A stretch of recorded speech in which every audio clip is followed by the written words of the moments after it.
j'adore cette ambiance, j'adore cette qualité du silence.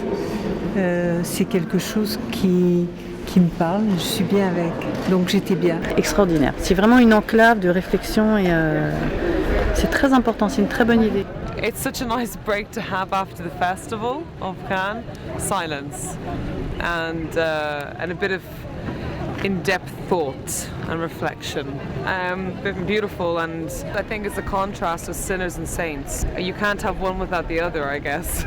Et ça reste un peu à découvrir. Il ne faut pas planifier tout absolument de façon rigoureuse. Il faut laisser venir les gens et puis ensuite les laisser eux-mêmes parler, dire ce qu'ils ont à dire. S'ils sont venus, c'est parce que ça les intéresse. Le thème même du silence est quelque chose de prépondérant dans le cinéma. La situation la plus forte d'un film s'exprime souvent par le silence. C'est une journée particulière, comme dirait Scola.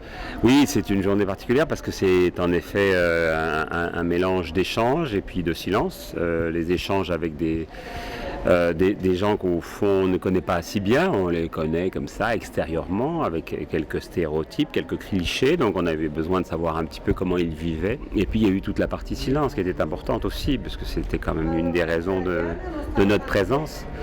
Et là, je crois que c'est utile pour chacun d'entre nous. On a pu rentrer finalement en communication à un niveau de profondeur encore plus engagé avec toute cette communauté monastique, le Père Abbé qui nous a excellemment reçus. Donc c'était vraiment une belle expérience. C'est exceptionnel parce que le festival de Cannes, plein de festifs, plein de bruit, plein de musique.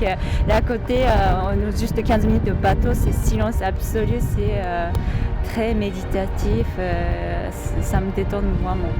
Michael l'a dit en une phrase tout à fait simple, le silence se fait parole à l'Érasme.